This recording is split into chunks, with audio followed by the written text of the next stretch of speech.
आप सभी का शैलेश अग्निहोत्री के चैनल पर एक बार फिर से बहुत बहुत स्वागत है। स्टूडेंट्स, हम लोग इलेक्ट्रोफिलिक एरोमेटिक सब्स्टिट्यूशन में आज हेलोजिनेशन पढ़ने वाले हैं। हेलोजिनेशन में दो हेलोजिनेशन, एक क्लोरिनेशन, एक ब्रोमिनेशन। आयोडिनेशन एक डिफरेंट टाइप का प्रोसेस है, वहां कुछ और कंडीशंस होती है, वो हम आपको अलग से पढ़ाएंगे। और इस बीच आशा करते हैं कि आप सभी को मेरे वीडियोस पसंद आ रहे होंगे और आप इसको शेयर कर रहे होंगे, लाइक कर रहे होंगे और सब्सक्राइब कर रहे होंगे। और जो भी नीडी स्टूडेंट्स हैं, आपके दोस्त हैं, आपके भाई बंधु हैं, आप उनके बीच में इन वीडियोस को डिस्ट्रीब्यूट कर रहे होंगे। चलिए स्ट्रेट अवे अब चलते हैं हेलोजिनेशन।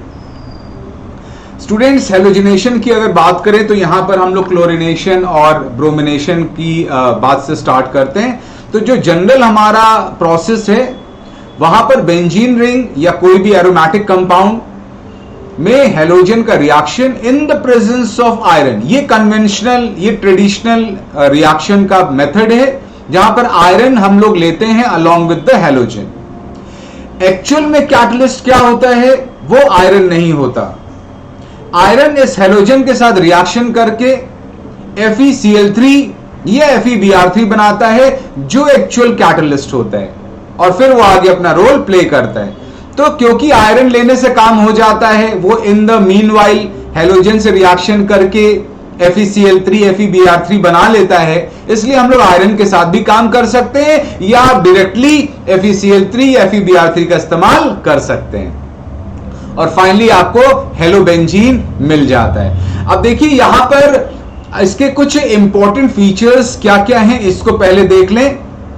सबसे पहली चीज, जैसा कि हमने आपसे कैटलिस्ट की बात की, तो यहां पर आप कैटलिस्ट क्या यूज कर सकते हैं, या तो आप आयरन यूज कर लीजिए जो इन साइटू आपको बना देगा FeBr3 FeCl3, या आप डायरेक्टली FeCl3 यूज करें, FeBr3 यूज करें। यहां पर देखिए आयोडीन भी आप यूज कर सकते हैं। ये रिएजेंट नहीं है, ये एक लुईस एसिड होता है। यहां पर आयोडीन को आप रिएजेंट के तौर पे मत लीजिएगा, ये भी एक लुईस एसिड होता है। तो कभी भी आपको आयोडीन वहां पर लिखा मिले तो आप समझ जाइए इन the presence of chlorine bromine, तो वहां पर वो लुईस एसिड का काम करेगा, ना कि रिएजेंट का, कैटलिस्ट का। फिर आप थालियम एसीटेट भी ले सकते हैं।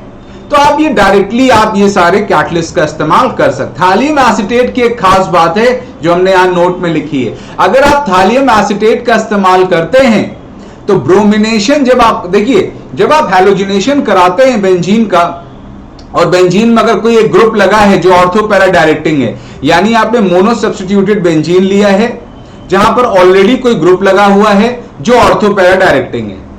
अगर आप चाहते हैं कि आपको एक्सक्लूसिवली पैरा पोजीशन मिले, क्योंकि अगर आप कुछ एक्सक्लूसिवनेस वहां नहीं लाएंगे तो आपको ऑर्थो भी मिलेगा और पैरा भी मिलेगा। अगर आप एक्सक्लूसिवली पैरा पर चाहते हैं तो उसके लिए ये कैटलिस्ट बहुत अहम रोल प्ले करता है और इसको आपके IIT के एग्जाम में पूछा जा सकता है। थालियम एसीटेट जो ब्रोमिनेशन रिएक्शन को एक्सक्लूसिवली पैरा पोजीशन पर कराता है, ठीक है, तो वहां पे आपको ऑर्थो पैरा का चक्कर नहीं मिलेगा। तो यहां पर हमने देखिए इस रिएक्शन को लिखा है मिथाइल के प्रेजेंस, यहां पे मिथाइल ग्रुप जो है ये ऑर्थो पैरा डायरेक्टिंग है। तो अगर आपने थालियम एसीटेट नहीं लिया तो आपको ऑर्थो भी मिलेगा, पैरा भी मिलेगा। अगर आप एक्सक्लूसिवली पैरा चाहते हैं तो आपने क्या यूज किया, थालियम एसीटेट, तो आपको पैरा इज ऑलमोस्ट एक्सक्लूसिव। इसके बाद जो अगली बात है, जब आप एक्टिव सबस्ट्रेट लेते हैं, मोनो सब्स्टिट्यूटेड बेंजीन का आप हेलोजिनेशन करा रहे हैं और वो पहले से कुछ एक्टिव ग्रुप्स रखे हैं, जैसे वहां NH2 लगा हुआ है, वहां पर OH लगा हुआ है, नैप्थलीन यानी बेंजीन रिंग लगी हुई है एक बेंजीन रिंग से, और पॉलीअल्काइल जैसे कि मेसेटिलीन, यहां आप देख सकते हैं ये सारे मिथाइल इसको एक्टिवेट कर रहे हैं। तो जब एक्टिव सबस्ट्रेट होता है तो हमको किसी भी कैटलिस्ट की आवश्यकता नहीं पड़ती है।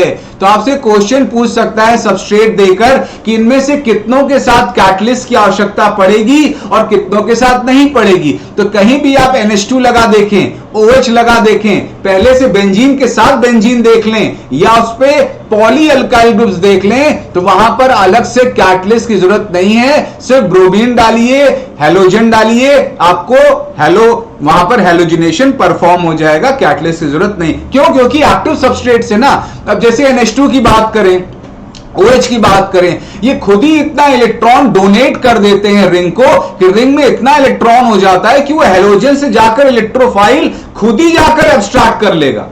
कैटलिस्ट क्या करता है, हेलोजन से इलेक्ट्रोफाइल बनवाता है, फिर वो जाके बेंजीन रिंग पर अटैक करता है। लेकिन अगर सबस्ट्रेट ही इतना एक्टिव है, वो खुद ही जाके वहां से इलेक्ट्रोफाइल को रिलीज करवा लेगा, कैटलिस्ट की आवश्यकता नहीं है। तो इस पर सवाल बन सकता है, ध्यान रखेंगे। अगली जो इंपॉर्टेंट चीज है वो है अमीन्स और फिनॉल। देखिए बहुत इंपॉर्टेंट केस बनता है अमीन्स एंड फिनॉल्स का। ये रिएक्शन बहुत फास्ट होता है और इसलिए रिएक्शन को कंट्रोल करने के लिए हम लोग प्योर ब्रोमीन और क्लोरीन का एडिशन नहीं करते, उनका डाइल्यूट सॉल्यूशन बनाते हैं। आप जानते हैं क्लोरीन भी वाटर सॉल्युबल होता है, ब्रोमीन भी वाटर सॉल्युबल होता है, तो इनका हम डाइल्यूट सॉल्यूशन इस्तेमाल करते हैं और रूम टेम्परेचर, क्योंकि टेम्परेचर ही बहुत इंपॉर्टेंट है। जरा टेम्परेचर बढ़ा देंगे तो रिएक्टिविटी और फास्ट हो जाएगी। तो हम चीजों को डाइल्यूट करते हैं क्योंकि सबस्ट्रेट बहुत ज्यादा रिएक्टिव है। उस पर भी अमीन में आपको दिक्कत मिल जाती है। क्या, जब आप अमीन्स की बात करते हैं, एनिलीन की जैसे आप बात करते हैं, तो मोनो सब्स्टिट्यूशन पर कहानी रुकती नहीं है, वहां पॉली सब्स्टिट्यूशन हो जाता है और सारे ऑर्थो और पैरा पोजीशन वहां पर हेलोजन से जुड़ जाते हैं। क्यों?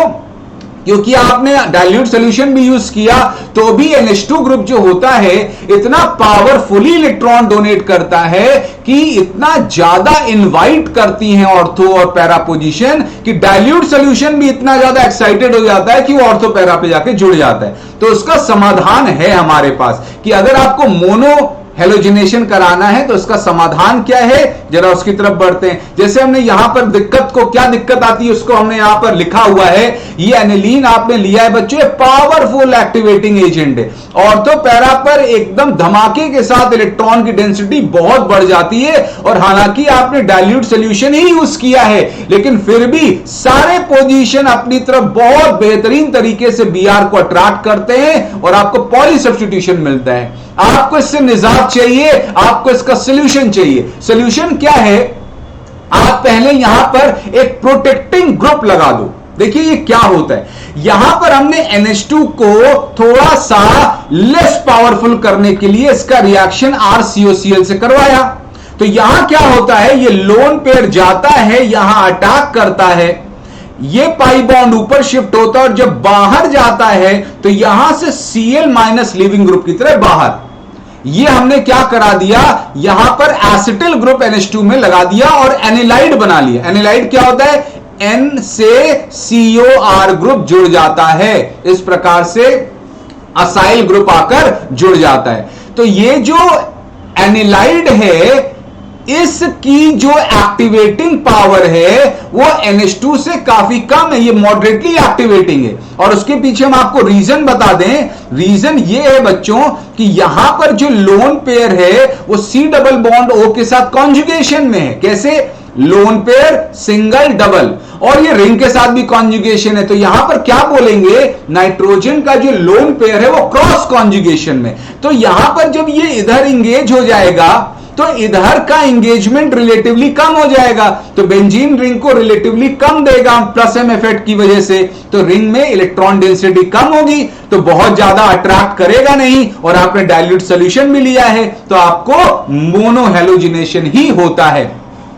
अब जब आपने ब्रोमीन का एक्वस सॉल्यूशन डाला तो आपको पैरा ही प्रीडोमिनेंट मिलता है। क्यों? क्योंकि ऐसे ही Br लार्ज है और NHCOR ग्रुप भी लार्ज है, तो ऑर्थो पोजीशन पर क्या होता है, काफी स्टेरिक हिंड्रेंस होता है, जगह की कमी होती है, तो आपको पैरा पोजीशन पर मिलता है Br। फिर आप क्या करो, आप इसको NH2 में कन्वर्ट करना, पहले तो आपने प्रोटेक्ट किया, NH2 को पहले प्रोटेक्ट किया, आप डी प्रोटेक्ट कर दो। अब आप यहां से इसको हटा दो, तो अगर आप एसिड वर्कअप इसका कर देते हो, इसमें डाइल्यूट एसिड डाल दोगे बच्चों, तो ये जो COR ग्रुप है ये यहां से हटके वापस NH2 आ जाएगा। तो क्या करो, पहले NH2 को लेस पावरफुल बनाओ, एनिलाइड बना दो, RCOCl से रिएक्शन करा के ब्रोमिनेशन करा दो, पैरा पर आपको मिलेगा मोनो ब्रोमिनेटेड प्रोडक्ट। फिर आप एसिड थोड़ा सा डाल दो, dilute acid, dilute mineral acid, तो क्या होगा, NHCOR किस में कन्वर्ट हो जाएगा, वापस NH2 में कन्वर्ट हो जाएगा। तो ये हम लोग तरीका अपनाते हैं मोनो सब्स्टिट्यूशन कराने के लिए। हम लोग जब एक बात और ध्यान रखें यहां पे, जब वाटर आप सॉल्वेंट लेते हैं तो वाटर सॉल्वेंट में इलेक्ट्रोफाइल का जो अमाउंट होता है वो रिलेटिवली ज्यादा होता है। तो कभी कभी आप देखेंगे एनसीईआरटी जैसा लिखा हुआ है, वहां हम कार्बन डाइसल्फाइड में ले लेते हैं, किसी ऐसे ऑर्गेनिक सॉल्वेंट में जो नॉन पोलर है वहां ले लेते हैं, तो भी हम लोगों को मोनो हेलोजिनेशन कराने में हेल्प मिलती है, क्योंकि वो जो नॉन पोलर सॉल्वेंट होता है वो ज्यादा आयनिक स्पीशीज को बनने नहीं देता, और इलेक्ट्रोफाइल की जब संख्या कम होगी तो ऑब्वियस सी बात है एक एक पर तीन तीन नहीं अटैक करेंगे, तो ऑब्वियस सी बात है वहां पर नंबर ऑफ इलेक्ट्रोफाइल कम हो जाते हैं। ठीक है, लेकिन NH2 तब भी नहीं मानता है, इसलिए NH2 के साथ तो एनिलाइड आपको बनाना ही पड़ेगा। क्या हम लोग सिर्फ हेलोजन और आयरन या हेलोजन और FeX3 ही इस्तेमाल कर सकते हैं एज अ रिएजेंट? नहीं, हमारे पास और भी ऑल्टरनेटिव रिएजेंट है, और कुछ उसमें बहुत ही इंपॉर्टेंट रिएजेंट है जिनकी हम चर्चा करने वाले हैं। आपको क्लोरीनेशन कराना है तो आप Cl2 के स्थान पर HOCl ले सकते हो इन the presence of catalytic amount of mineral acid H+। आपको ब्रोमिनेशन कराना है, आप HOBr ले सकते हो इन कैटालिटिक अमाउंट ऑफ H+। आपको ब्रोमिनेशन कराना है तो आप NBS भी ले सकते हो, ये भी क्या करता है, ये भी ब्रोमीन रिलीज करता है, Br2 रिलीज करता है, NBS N ब्रोमोसक्सिनामाइड। ये इसका स्ट्रक्चर देखिए, ये small amount of Br2 release करता है, ये small amount of Br2 release करता है, तो आप इसको यूज कर सकते हैं फिनॉल के साथ या एक्टिव सबस्ट्रेट के साथ, जहां पर पॉली हेलोजिनेशन की संभावना हो, तो आप Br2 को ही कम रखेंगे तो इलेक्ट्रोफाइल भी कम बनेगा, तो वहां पे संभावना खत्म हो जाती है। अगला जो इंपॉर्टेंट रिएजेंट है BMC रिएजेंट, ये बहुत ही पॉपुलर रिएजेंट है क्लोरीनेशन कराने के लिए। तो BMC रिएजेंट में क्या होता है, H2Cl2 और AlCl3 के मिक्सचर को हम लोग सल्फ्यूरिल क्लोराइड SO2Cl2 के सॉल्वेंट में लेते हैं। तो SO2Cl2 में हम H2Cl2 और AlCl3 मिलाते हैं, तो ये भी क्लोरीनेटिंग एजेंट होता है, BMC रिएजेंट इसको बोलते हैं। अगला जो इंपॉर्टेंट रिएजेंट है वो है Cl2O प्लस सल्फ्यूरिक एसिड, ये भी क्लोरीनेशन। तो ये रिएजेंट आपको थोड़ा ध्यान रखना है, कभी आपको बेंजीन रिंग दे दे और उसमें Cl2O प्लस सल्फ्यूरिक एसिड डाल दे तो आपको पता होना चाहिए आपको क्लोरीनेशन कराना है। आपको BMC रिएजेंट दे दे तो आपको पता होना चाहिए आपको क्लोरीनेशन कराना है। NBS दे दे तो आपको पता है ब्रोमिनेशन कराना है। तो ये सब कुछ इंपॉर्टेंट रिएजेंट है जो आपको ध्यान रखने चाहिए। इसके बाद जो अगला इंपॉर्टेंट चीज है कि आखिर इलेक्ट्रोफाइल यहां पर क्या होता है, which is the attacking species in the reaction. वो डिपेंड करता है कि आपने कैटलिस्ट का इस्तेमाल किया है कि नहीं किया है। जब एक्टिव सबस्ट्रेट्स आप लेते हैं, जैसे फिनॉल आपने ले लिया, तो वहां पर तो कैटलिस्ट की आवश्यकता नहीं है, वहां पर तो आपने सिंपल Br2 और सिंपल Cl2 का एक्वा सॉल्यूशन लिया है। तो आखिर वहां पर इलेक्ट्रोफाइल होता कौन है बच्चों? वहां पर पोलराइज्ड फॉर्म ऑफ Cl2 या Br2 इलेक्ट्रोफाइल होता है, वहां पर Br+ या Cl+ नाम की चीज आपको नहीं मिलती है।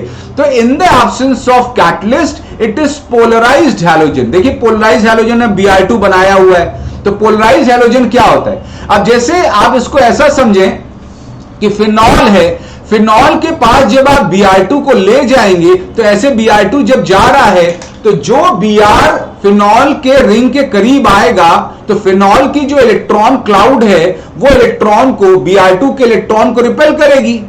तो जो Br दूर वाला होगा इलेक्ट्रॉन उसकी तरफ भाग जाएगा, और जो पास वाला होगा वहां पर एक रिलेटिव पॉजिटिव चार्ज क्रिएट हो जाएगा। इस प्रकार से तो आप इसको समझ सकते हैं ये टेम्परेरी इफेक्ट है, ये टेम्परेरी शिफ्टिंग होती है। जब Br2 बेंजीन रिंग के पास जाता है तब उसका पोलराइजेशन होता है, जो नजदीक वाला Br है उस पर पार्शियल पॉजिटिव कैरेक्टर डेवलप होता है, और ये जो रिंग है ये अपने ऑर्थो और पैरा पोजीशन, हमने यहां पैरा से दिखाया है, ऑर्थो और पैरा पोजीशन से अटैक करता है उस पॉजिटिवली चार्ज्ड Br पर, और दूसरा Br इलेक्ट्रॉन पेयर लेके बाहर चला जाता है। तो आप यहां देख सकते हैं, यहां पर हमने पूरा एक कंसर्टेड स्टेप दिखाया है। यहां पर क्या होता है बच्चों, देखिए ऑक्सीजन का लोन पेयर पूरा कॉन्जुगेशन में, lone pair single double single double, तो लोन पेयर को इधर शिफ्ट करिए, पाई को इधर शिफ्ट करिए, ये पाई इस कार्बन के माध्यम से जाता है, इस Br पर अटैक करता है जिस पर पार्शियल पॉजिटिव है पोलराइज्ड Br2 पर, और ये Br ये बॉन्डिंग इलेक्ट्रॉन को लेकर बाहर चला गया, एक्सपेल हो गया लिविंग ग्रुप। तो आप देख सकते हैं पैरा पोजीशन से आपने Br को जोड़ दिया, और ऑक्सीजन ने अपना इलेक्ट्रॉन पेयर दे दिया तो यहां पे पॉजिटिव चार्ज आ गया। हमने ऐसा क्यों किया? ये स्ट्रक्चर जब आप देखेंगे तो ये ऑक्टेट कंप्लीटेड है। ये जो हमने बीच का स्ट्रक्चर बनाया है बच्चों, ये ऑक्टेट कंप्लीटेड स्ट्रक्चर है।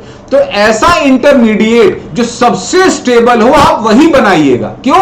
क्योंकि उसका जो रेजोनेंस हाइब्रिड में योगदान होता है सबसे ज्यादा होता है, इसीलिए हमने ये ऑक्टेट कंप्लीटेड स्ट्रक्चर बनाया। फाइनली जो अगला स्टेप होता है एरोमेटाइजेशन, वहां पर क्या होता है एरोमेटाइजेशन में? जो हाइड्रोजन है, ये हाइड्रोजन अपना इलेक्ट्रॉन पे रिंग को दे देता है, बाकी ये बॉन्ड इधर शिफ्ट होगा, ये इधर शिफ्ट होगा और आपको पैरा ब्रोमोफिनॉल मिल जाएगा। तो ये हमने आपको बताया, जब एक्टिव सबस्ट्रेट लेते हैं तो polarised form of halogen attacking species होता है, इलेक्ट्रोफाइल होता है। जब आप बच्चों कैटलिस्ट लेते हैं तो देखिए वहां पर आपके पास दो कंडीशन होती है। जब आप लुईस एसिड लेकर रखते हैं तो इलेक्ट्रोफाइल में आपको दो ऑप्शन टिक करने हैं, वहां पर सर्टेनिटी नहीं है। दो प्रकार की डिफरेंट वैरायटी, या तो आपको ब्रोमिनेशन में Br+ मिल सकता है, क्लोरिनेशन में Cl+। कैसे? देखिए यहां पर ये Br2 है, ये लुईस एसिड है। इस लुईस एसिड ने एक Br से इलेक्ट्रॉन पेयर को एक्सेप्ट किया, इसने जैसे इलेक्ट्रॉन को अपने दिया तो इसे पॉजिटिव कैरेक्टर डेवलप होने लगा और आयरन के ऊपर नेगेटिव। जब इस Br पे पॉजिटिव कैरेक्टर डेवलप होने लगा तो इसने इस Br से इलेक्ट्रॉन्स को पुल कर लिया, तो इससे जब इलेक्ट्रॉन चले गए तो इस पर टोटल प्लस चार्ज आ गया। तो यही होता है कि यहां पर एक Br+ मिलता है जो इलेक्ट्रोफाइल की जगह की तरह अटैक करेगा। एक तो ये पॉसिबिलिटी है। अगली पॉसिबिलिटी ये भी देखी गई है कि वहां पर Br+ या Cl+ बनने की बजाय पोलराइज्ड फॉर्म, अगेन वही पोलराइज्ड फॉर्म, तो आपको यहां दो ऑप्शन पे टिक करना है। ये मोर देन वन में आएगा कि in the presence of Lewis acid कौन सा अटैकिंग स्पीशीज होता है, तो वो X+ भी हो सकता है या पोलराइज्ड फॉर्म ऑफ X2 भी हो सकता है। ठीक है, दोनों ऑप्शन जाएंगे। अगला जो इंपॉर्टेंट चीज है वो ये है कि आयोडिनेशन। तो हमने आपको क्लोरिनेशन बता दिया, ब्रोमिनेशन बता दिया, अब आयोडिनेशन की बात है। वहां पर कुछ खास कंडीशन की आवश्यकता होती है, क्योंकि आयोडीन बहुत कम रिएक्टिव होता है, उसको धकेलना पड़ता है। तो कौन धकेलता है, फिर वो कैसा बिहेव करता है, यही टॉपिक होगा हमारे अगले वीडियो का, जिसको हम बहुत जल्दी अपलोड करने वाले हैं। इस बीच आशा करते हैं आप सभी लोग इस वीडियो को लाइक जरूर करेंगे, सब्सक्राइब मेरे चैनल को जरूर करेंगे। आपका सहयोग मेरे लिए बहुत जरूरी है और मेरी लाइफलाइन है आपका सहयोग, तो अपना सहयोग देते रहिएगा और इस बीच अपना बहुत बहुत ख्याल रखिएगा। बहुत जल्दी मिलते हैं। Thank you very much.